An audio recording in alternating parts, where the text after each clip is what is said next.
अस्सलाम वालेकुम नाज़रीन, न्यूज़ टू यू स्पेशल के साथ मैं हूँ असगर चौधरी। नाज़रीन, आज मुस्लिम लीग नवाज़ की मरकज़ी रहनुमा मरियम नवाज़ ने एक बड़ी बात कर दी है चेयरमैन नैब के हवाले से।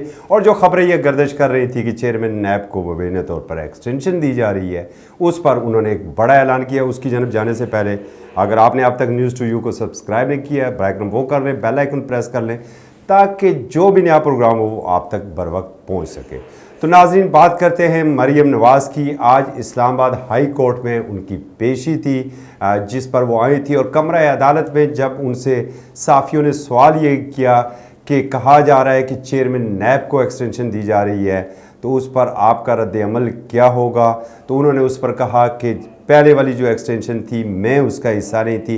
और जब साफ़ी ने यह कहा कि मुस्लिम लीग नून तो थी, तो उन्होंने कहा कि ये उस वक्त वो मुस्लिम लीग नून नहीं थी। और अगर ये दूसरी एक्सटेंशन दी जाती है चेयरमैन नैब की जानब, उन्होंने इशारा करते हुए कहा, तो फिर इसके ऊपर रद्द-ए-अमल हम देंगे। और यकीनन इस पर मुस्लिम लीग नून एक वाज़िया मौक़िफ़ अपना दे चुकी है, और पहले से भी जो बंद कमरों के इजलास हैं उनमें भी ये फ़ैसला हो चुका है कि अगर हुकूमत की जानब से ऐसा कोई फ़ैसला किया जाता है तो डट के उस फैसले का मुकाबला करेंगे। जब कमरा अदालत के बाहर निकले और फिर कैप्टन सफ्तर ने वहाँ पर भी एक बात की है, ज़रा पहले आपको कैप्टन सफ्तर की गुफ्तगू सुनाते हैं। तो वोट को इज्जत दो के बयानिए के साथ हूँ, और आज मैं बड़ा खुश हूँ कि मरीम औरंगज़ेब के हाथ में आज मैंने एक ही फ़ाइल देखी है, वो मुज़ामत की फ़ाइल थी। मरीम औरंगज़ेब, वेल डन कि मेरे एक पैगाम पे आपने अपना किबला दुरुस्त किया है। अब 22 करोड़ लोग वोट को इज्जत दो के बयानिए के साथ हैं। लोग अपने हकूक़ की जंग लड़ रहे हैं, हम सिविल सप्रेमेसी की तरफ जा रहे हैं, और इस नेब के इदारे को बंद होना चाहिए। इस नेब के इदारे ने नायल लोगों को भर्ती किया हुआ है, और ये नेब का इदारा जो है, अभी ये देखें कैसे हमें इनकी बॉडी लैंग्वेज देखें जो जा रहे हैं। ये कोई तरीका है? ये थानेदार है, इनको क्या करना है?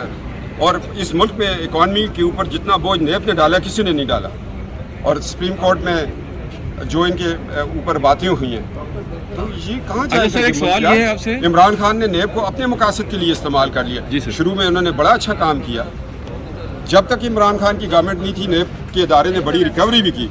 जब से आया तो इमरान खान समझ रहे हैं कि वो मियाँ वाली से इनको साथ लेके आए।